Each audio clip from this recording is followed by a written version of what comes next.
Esse é um conhecimento que é ignorado por grande parte dos nossos. É porque já absorveram outros materiais com outras informações que não coincide com o que nós vamos apresentar.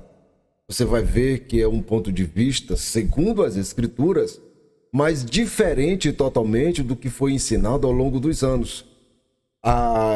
Inclusive, por uso de materiais que foram aplicados a nossos ensinamentos, para nosso conhecimento e em estrutura na fé, estes materiais nos guiaram por muitos anos com uma mentalidade pesada, difícil de compreensão.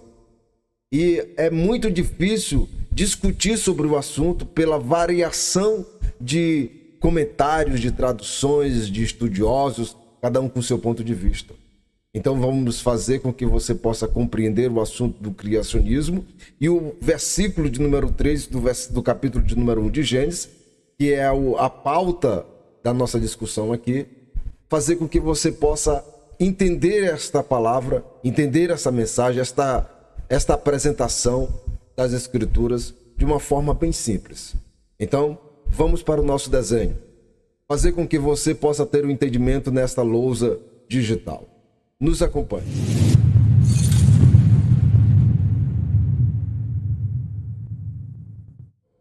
Antes de trazer o ponto central, que é Gênesis 1:3, repetindo aqui mais uma vez, sendo incisivo nisso, é necessário que se faça o contexto. E vamos fazer esse contexto com meios gráficos. Vamos fazer esse desenho na lousa, contextualizando esta pauta, para que você possa compreender com mais facilidade, da maneira mais simples possível, porque a ideia é esta, é fazer e apresentar um elemento que é o ensino, mas não com burocracia e nem com jargões, mas de uma forma simples, de uma forma compreensível, que esteja acessível a todos. Então vamos para a nossa lousa.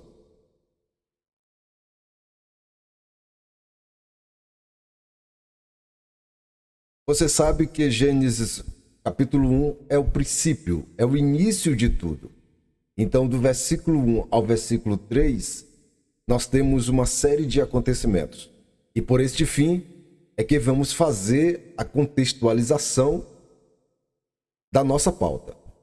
Então, vou começar ali a apresentar o desenho a partir do princípio, cujo contexto é o Monte de Sião mais jardim, que é o jardim de Deus.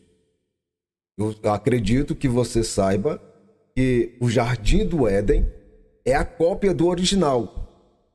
Tá? E hoje você vai ter o conhecimento da existência do original, do jardim original, de onde Deus tirou as mudas das árvores principais do jardim do Éden e as plantou para sustentação de Adão e Eva dentro do jardim, para equilíbrio de ambos.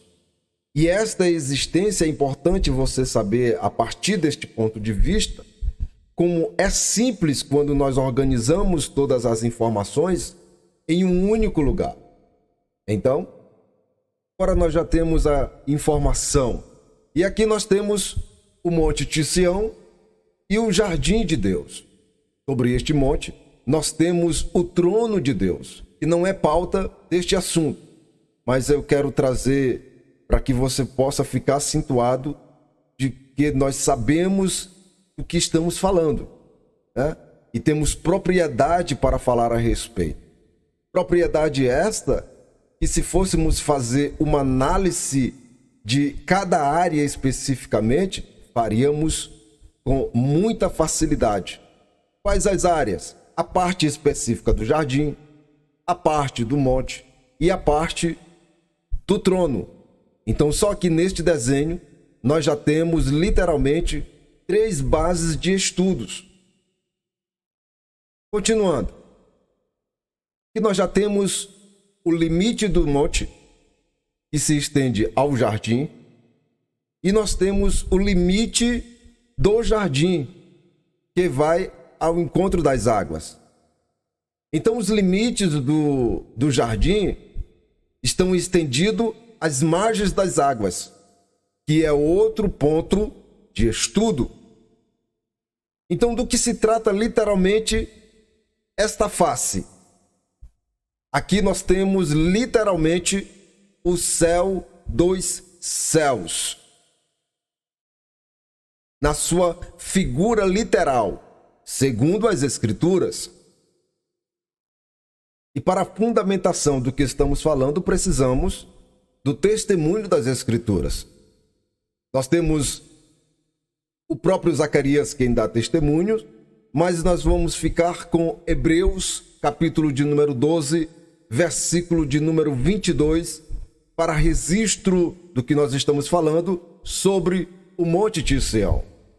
E para a fundamentação do jardim nas Escrituras, do jardim original das Escrituras, que ele existe hoje, tá? Hoje, assim como o Monte de Sião também existe hoje.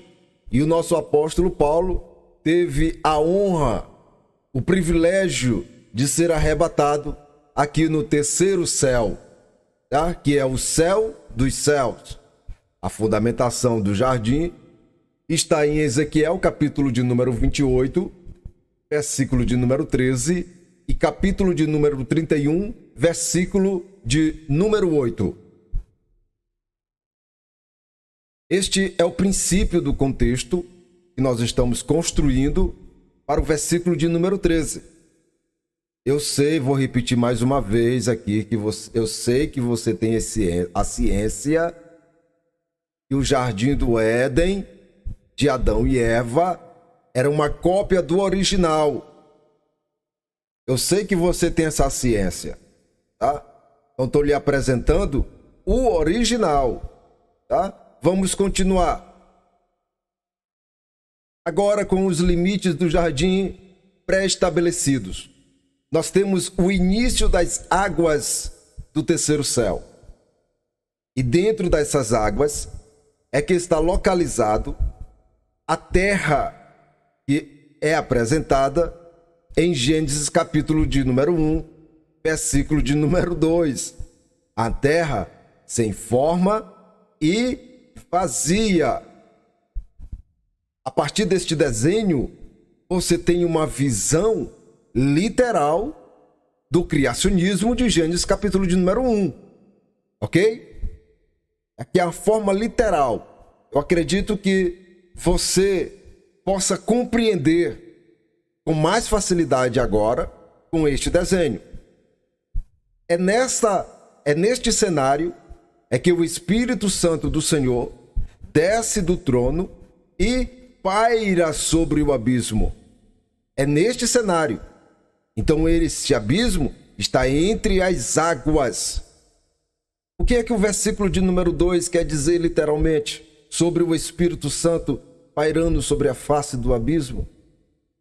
Significa dizer que o Espírito Santo preparava a terra para a construção que ela estava prestes a sofrer. Em palavras mais simples, o Espírito Santo preparava a terra para a grande obra que o Senhor estava prestes a iniciar. Você observa como é mais fácil você entender sobre este assunto, olhando por esse prisma? Este, literalmente, é o contexto do versículo de número 3. Agora a nossa estrutura já está pronta para, finalmente, falar alguma coisa sobre o versículo de número 3. Este é o cenário. Acima nós temos um monte com o jardim. Vamos começar na ordem cronológica. Temos o trono sobre o monte. Abaixo nós temos o jardim, seus limites, início das águas. Nas profundezas destas águas, nós temos a terra sem forma e vazia, onde o Espírito Santo desce e sobre ela pairava em volta dela, até a construção de Gênesis 1, 3. Esta é a pauta da nossa questão aqui neste momento. Então aqui nós temos o nosso contexto. Antes de entrarmos me recordo de algo muito interessante, olhando para esse desenho, quando Moisés desejou ver Deus, conhecê-lo, ver fisicamente. E Deus, tendo misericórdia de Moisés, não conseguiu ou não disse não para Moisés. Só que ficou algumas restrições. Por exemplo, Moisés não conseguiria ver ou olhar para a face de Deus. Porque, como ele mesmo disse, nenhum homem poderia ver sua face e sobreviver. Então Deus encontrou um meio para que Moisés pudesse vê-lo. Colocou em uma fenda, e mesmo estando em uma fenda, o Senhor o cobriu com as suas mãos, o protegeu da sua glória. Olha que tremendo isso aqui. Mesmo Moisés, através de uma fenda, Deus ainda colocou as mãos sobre ele. E ele ia passar por esta fenda. Ia ficar visível ao olho a visão de Moisés. E Moisés ia conseguir vê-lo pelas costas. Mas veja bem, Moisés está por trás de uma rocha, observando essa oportunidade por uma fenda, mas com a cobertura das mãos do Senhor protegendo-o, por conta da sua glória que era tremenda. E o homem físico não suportaria. O que tem a ver esta situação com este desenho? É simples. Observe a estrutura. A terra está submersa nas profundezas do oceano do terceiro céu. É incrível isso, né? Isso aqui, a lógica e a ciência ficam pirada, porque não tem lógica, a razão não consegue chegar a este entendimento. Isso é necessário a gente ter fé, meu irmão, para poder acreditar no negócio desse aqui. E é os nossos apóstolos que dão testemunho disso aqui. Águas para cima, tudo é água, meu irmão. Tá? Sim. Deus, neste cenário, dá início à sua construção, ao seu projeto, à formação do seu projeto. O Espírito Santo já tinha desenhado o caminho. A massa orgânica, que era a terra sem forma e vazia, já estava pronta para o oleiro. Então, quando ele desce a este abismo, ele cria uma luz para iniciar sua construção. Qual foi o exemplo de Moisés? Por que eu trouxe o pensamento de Moisés? A glória do Senhor não resplanderia sobre esta densa escuridão? Pensa aí comigo. Se é que você acredita nisso aqui, que foi assim, tá? Porque eu não sei se você acredita. Talvez você está ignorando e dizendo que eu estou ficando doido. Mas eu vou lhe mostrar a fundamentação nas Escrituras de que foi assim. E de que as Escrituras não falam diferente do que eu estou falando. Eu só estou apenas desenhando um modelo que seja mais fácil de você compreender. Então Deus, quando ele adentra nessas profundezas da escuridão onde a terra está localizada, ele cria uma luz, aonde ele profere a palavra, ele sendo luz. Você entende isso? Ele sendo luz, mas aí ele diz, haja luz. E após este comando, essas trevas agora se tornam luz. Ou seja, as profundezas do oceano do terceiro céu fica um luzeiro em sua totalidade.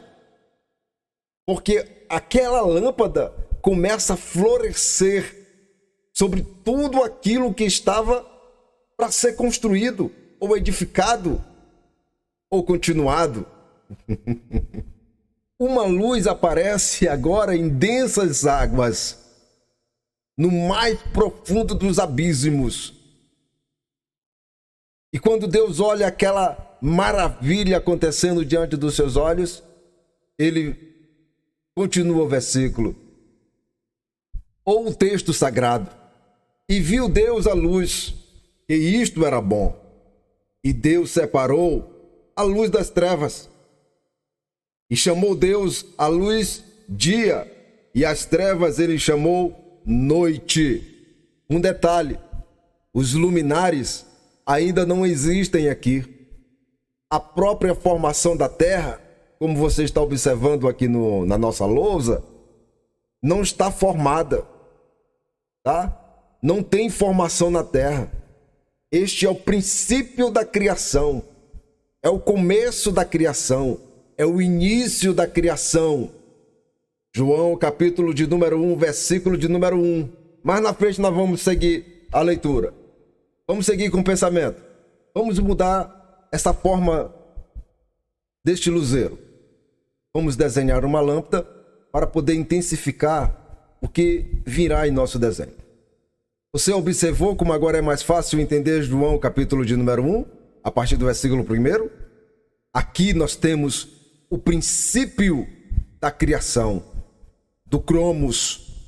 Este é o cenário do Cronos, o tempo dos homens, no seu projeto original. Não esqueça que neste cenário, Cristo, desde a eternidade, do Kairos de Deus, até o nascimento virginal, ele é um mistério escondido.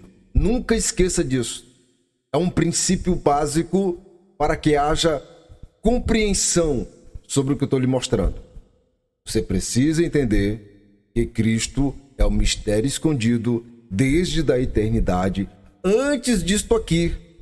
Desde a eternidade até o nascimento virginal, ele é um mistério escondido. Significa dizer que ninguém sabe da sua existência. A sua existência é desconhecida. As formas que ele se apresentou ao longo do Antigo Testamento, nós a conhecemos. O Senhor agora já tem luz para continuar a sua obra. E aqui começa o grande momento da criação. Haja firmamento, versículo de número 6. Haja um firmamento no meio das águas. Você consegue entender o versículo olhando para esse mapa? Haja um firmamento no meio das águas, e que se separe águas de águas.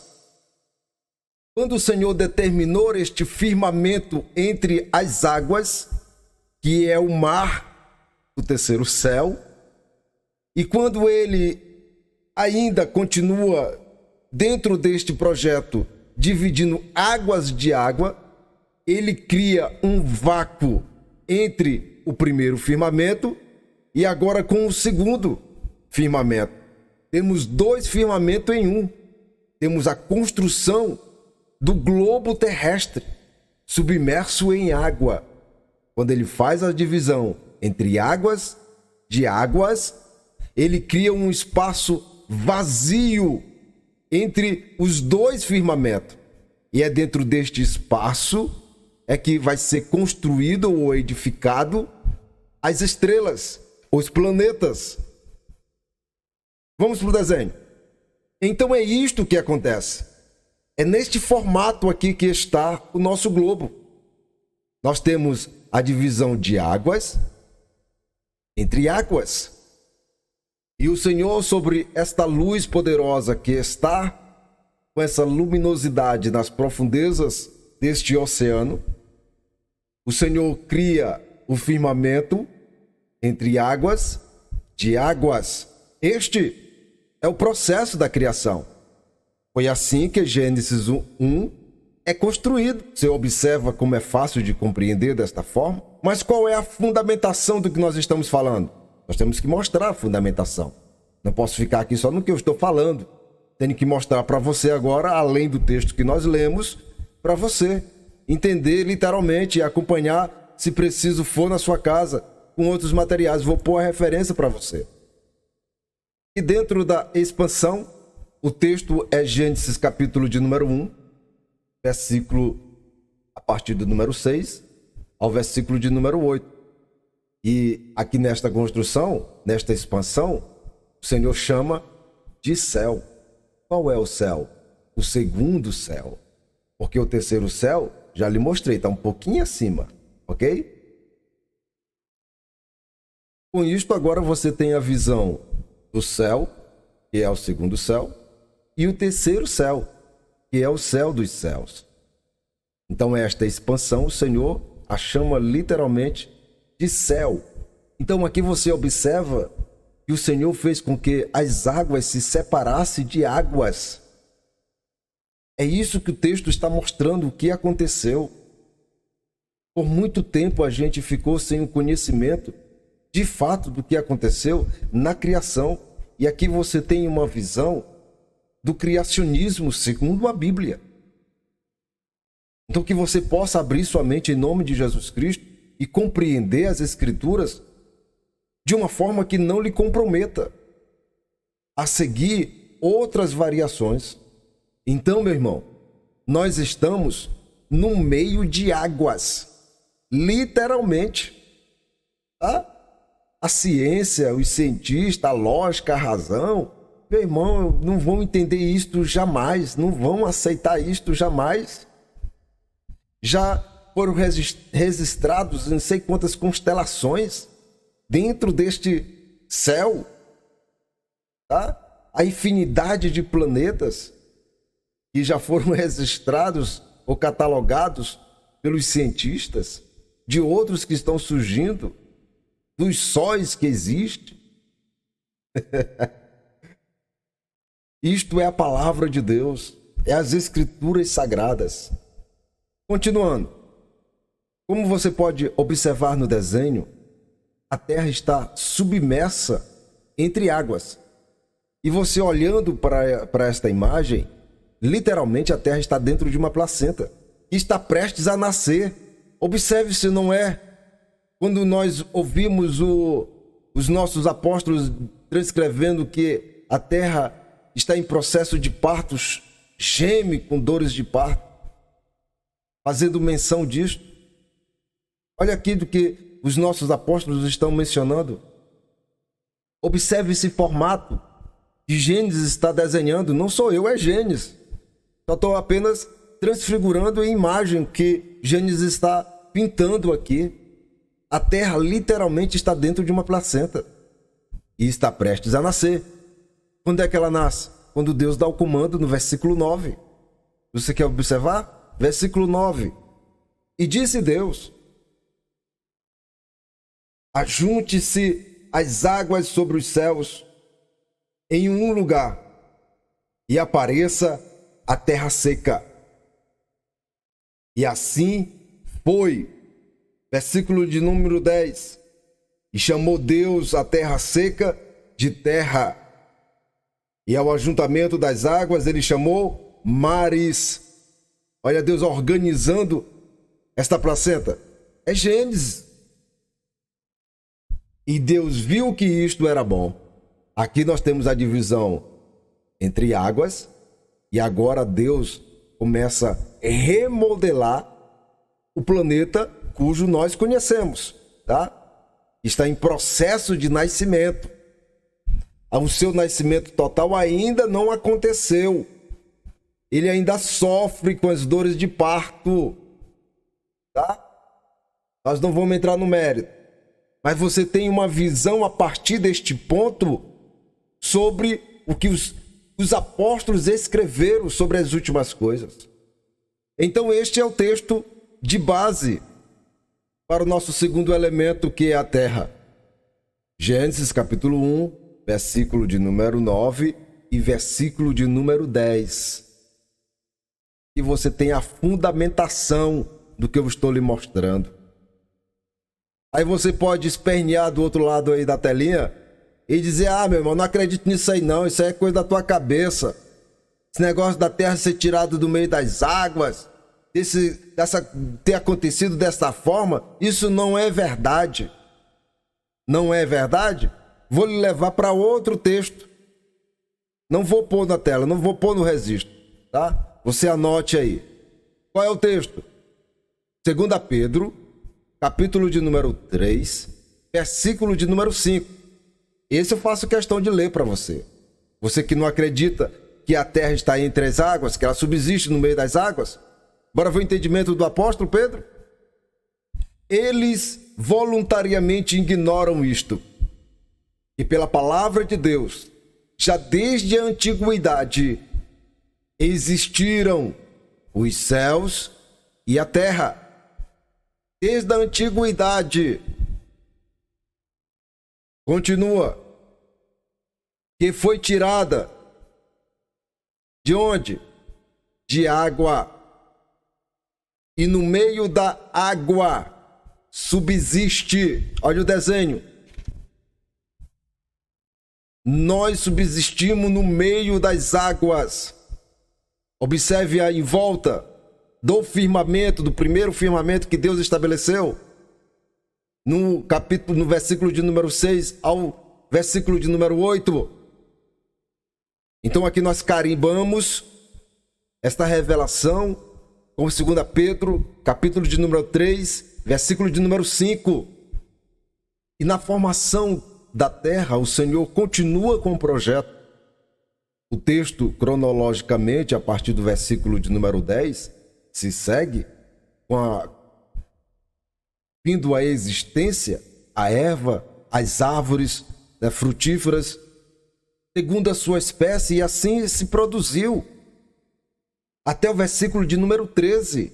E a partir desse, nós temos a formação literal dos dois luminares, que é o Sol e a Lua, onde estes fazem divisão entre a luz e a noite, as trevas e o dia, um para clarear durante o dia e o outro clarear durante a noite.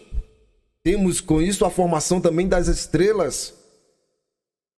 E na formação, que é esse ponto que eu quero trazer para vocês, e na formação, e na criação do Sol e da Lua, a luz original, ela é tirada de cena. Você consegue compreender o que eu estou lhe dizendo? Olha aqui para a tela. Tudo que nós já desenhamos aqui, desde do firmamento, do primeiro firmamento que Deus determinou entre as águas, tudo que foi criado até aqui foi sobre a ótica desta luz. Do versículo de número 13. Com a criação do Sol e da Lua, esta luz, ela sai de cena. Você consegue compreender aqui o que eu estou tentando lhe dizer? Você consegue agora ter uma visão diferente sobre o criacionismo? Nesta ótica, segundo as Escrituras, não é meu ponto de vista, é segundo as Escrituras. E uma pauta que o nosso comentarista levantou, pelo menos dentro do seu livro, ou do livro de apoio. Com este princípio, eu preciso lhe mostrar agora que esta luz é Cristo. Já dei uma pinceladazinha um pouquinho atrás, mas a gente vai reforçar agora para esclarecer o que os nossos apóstolos deixaram para registro para a nossa edificação. Então, qual é a melhor forma para lhe dizer que esta luz é Cristo? Esse modelo desenhado pelo Pai na construção do que nós conhecemos, ele vai se repetir novamente, da mesma forma em que você está vendo aqui. Cristo vai se posicionar da mesma maneira que ele se posicionou no princípio da criação. E para isso eu preciso levar você para dentro do texto, para que você possa compreender este princípio, onde que vai haver e quando haverá essa manifestação de Cristo obedecendo este mesmo desenho, este mesmo padrão que deu-se início à criação do cromos. Ou seja, o Sol e a Lua não terão a sua serventia. Agora eles, nesse cenário, eles estão agindo segundo o programado, e a luz original saiu de cena. No projeto original, aonde este cenário vai se repetir, vai ser a vez de o Sol e a Lua não ser necessário mais neste projeto. Porque Cristo vai assumir a sua posição de origem. E quando vai ser isto? Em que tempo acontecerá o que nós estamos pintando aqui nesta lousa? Eu acredito que em algum momento você já estudou a respeito da Cidade Santa, da Nova Jerusalém, de como ela é construída, a qualidade da matéria-prima em que foi construída e como funciona. Eu acredito que você já tenha lido, estudado, ouvido de alguém a respeito desta cidade. E como você bem sabe, esta cidade, ela não precisa nem de sol e nem de lua. Literalmente. O sol e a lua não terão mais serventia nesta cidade. E outra coisa que certamente você sabe e aprendeu é que esta cidade, ela vai ficar em nossa órbita. Você sabe disso, não é? Eu espero que você compreenda isto. Quando você vê o apóstolo Mateus escrevendo que o sol e a lua perderam o seu brilho, existe muita especulação. Mas o que de fato está acontecendo é a cidade assumindo a sua posição original, que é esta aqui que eu estou lhe mostrando, aonde ela será o luzeiro para tudo que nós conhecemos hoje. Qual é a fonte da luz desta cidade? O próprio Cristo. Então o texto, para sustentar o que eu estou lhe falando, é Apocalipse, capítulo de número 21, versículo de número 23. Quero ler para você. E a cidade não necessita de sol nem de lua. Perderam a sua funcionalidade. Já serviram ao seu propósito.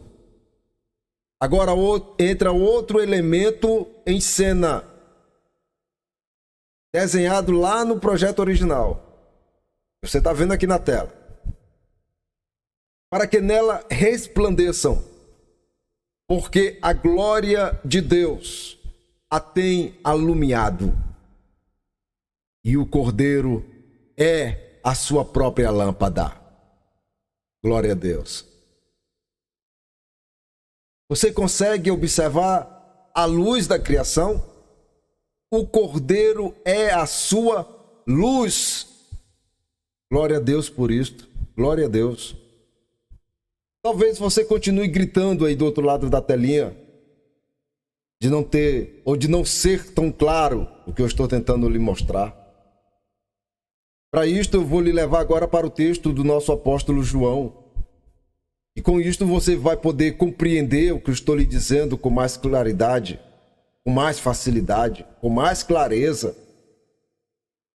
E se você ficou conosco até aqui, pacientemente, se inscreva no canal, apoie este projeto, abençoe este projeto, tá? Ah, você não gostou, só está acompanhando por curiosidade, né? Os famosos checadores. Se inscreva também e acione o sininho para que você possa receber as notificações assim que nós postarmos os nossos vídeos, né?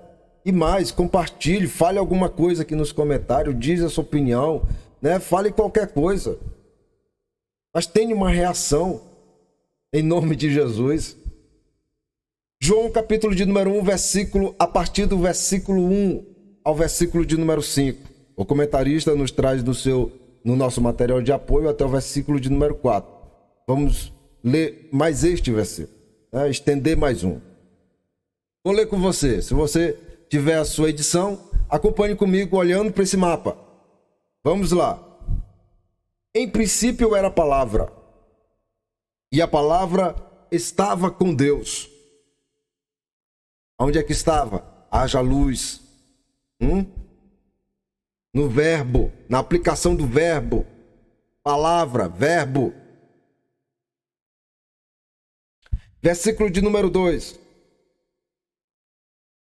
Este estava em um princípio com Deus. Quem? A palavra, o verbo. Versículo de número 3. Todas as coisas foram feitas por ele, e sem ele, nada do que foi feito se fez. Olhe para o quadro e veja a luz e o princípio da criação. Vou ler novamente, você olhando para o quadro, vou ler o versículo novamente. Todas as coisas foram feitas por ele, e sem ele, nada do que foi feito se fez.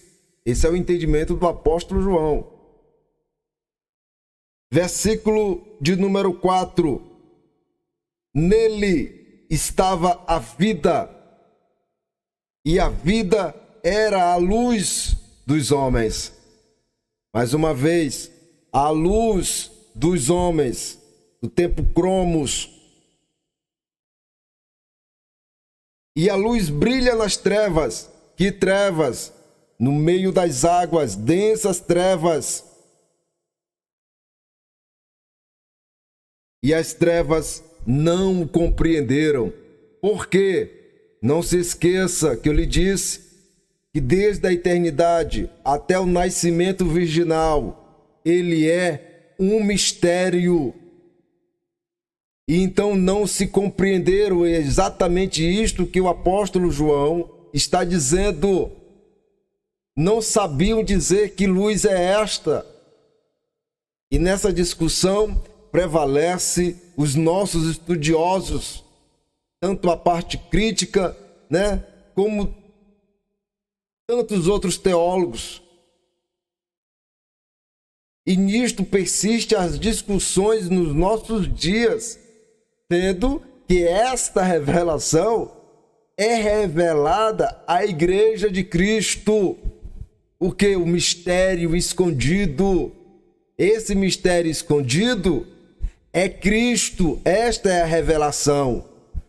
Esse mistério escondido é Cristo.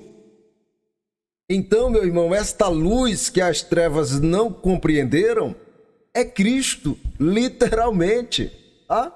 Mostrei para você em Apocalipse 21, 23. Vamos acrescentar aqui a referência, João capítulo de número 1, versículo a partir do número 1 ao versículo 5. E com isto, você pode reformular todas essas referências, e tirar suas próprias conclusões. Eu sempre falo isso. E não é obrigado você acreditar no que eu estou falando.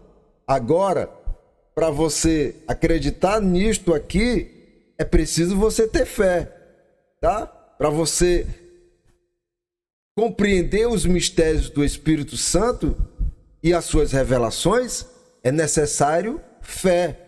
Tá? Se você for querer revelar as coisas tudo literalmente, sinto muito, meu irmão. Sinto muito.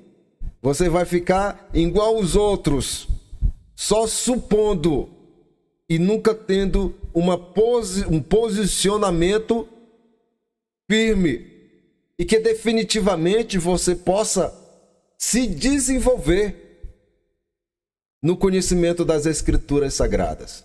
Quando você for aplicar os métodos sistemáticos da teologia, não esqueça de um detalhe. A teologia, ela não leva em consideração a fé, tá?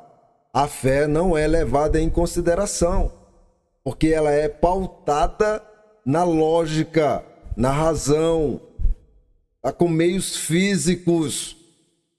Então, dentro da teologia, o que você viu é só especulação, fica na nuvem estas coisas. Não pode ser interpretadas literalmente. Isto é teologia. Então, para você ter uma compreensão das Escrituras em sua totalidade, você tem que se abraçar com a fé. Senão você não sai a lugar nenhum. É necessário ter fé. É necessário a aplicação da fé para você compreender assuntos como este. Tudo isso aqui que eu lhe mostrei, isso aqui só é a ponta do iceberg. São apenas alguns textos, alguma imagem que eu consegui projetar para você compreender. A compreensão de tudo isto aqui está muito além do que foi mostrado aqui para vocês neste vídeo. A fundamentação é muito mais complexa do que esta forma que eu apresentei para você. É simples isto aqui, tá? Muito simples. Eu estou apenas lendo os textos e fazendo uma aplicação prática, visual para você. Eu não estou nem entrando no meios burocráticos, sistemáticos. Não, estou desenhando aqui o mais simples possível para você ter uma compreensão de que as Escrituras não é esse monstro de 4 cabeças que muitos pintam. Não é. Agora, se você quer interpretar as Escrituras usando a lógica e métodos científicos, fica difícil. Muito difícil para você chegar a um denominador comum. Você pode observar literalmente com este desenho que a mensagem, que a palavra é poderosa quando você mergulha dentro das Escrituras. É esse tipo de coisa que acontece. Os mistérios se revelam, né? Os segredos, eles vêm à tona de uma forma simples para você compreender. Eu costumo sempre passar isso adiante, que o Espírito Santo, ele não tem a habilidade de complicar a vida dos seus fiéis, mas de facilitar. Porque ele é uma ponte. E sendo uma ponte, ele não pode criar obstáculos para a compreensão. O desejo do Espírito Santo é que todos cheguem ao pleno conhecimento da verdade. O problema é que nesta jornada, nós desistimos, nós fracassamos, nós não queremos, na sua maioria, queremos facilidade, queremos morder, já digerir, mastigado. E com isso fica difícil de chegarmos e de atingirmos aquilo que o Espírito Santo tem desenhado para nós.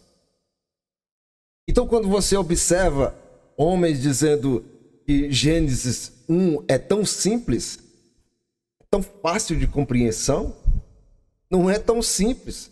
Você observou a estrutura do nosso mapa? Depois você pode voltar o vídeo, bate um print aí, você vai ver, né, e poder contemplar como não é tão simples. Tem um contexto do Gênesis 1:1, tá? Tem um contexto, e o contexto é necessário ser construído para a compreensão de Gênesis 1:1 seguinte.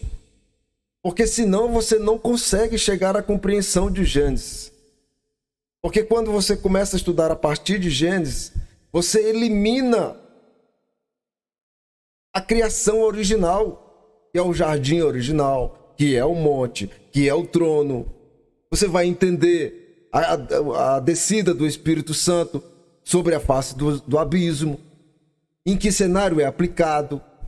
Então é desta forma que estudamos. Quando você observa, como eu já ouvi pessoalmente, de tantos dizerem que o formato da terra era sem forma e vazia, era por conta da queda de Satanás, dos anjos, meu irmão, está muito longe, tá? Muito longe. A aplicação desta queda não se aplica aqui, eu lhe mostrei. E o cenário da queda de Satanás não está aqui em nenhum momento. Por quê? Porque ela já aconteceu eras antes do que lhe mostrei aqui, do Gênesis 1:1. Eras antes, já tinha acontecido. Satanás não entra aqui neste cenário.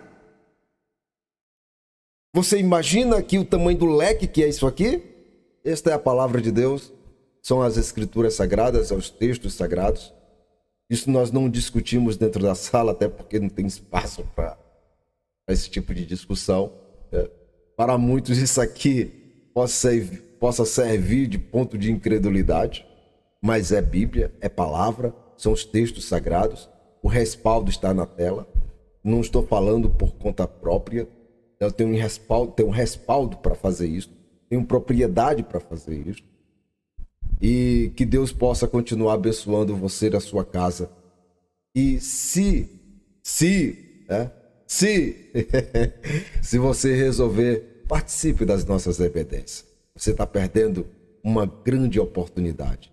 Amanhã talvez você se torne incapaz de participar e você vai se arrepender do tempo que hoje você tem e não participa, simplesmente por uma decisão de não querer ir. Deus lhe abençoe. Mesmo assim, que as bênçãos continuem sobre você, sua casa, em nome de Jesus. Glória a Deus.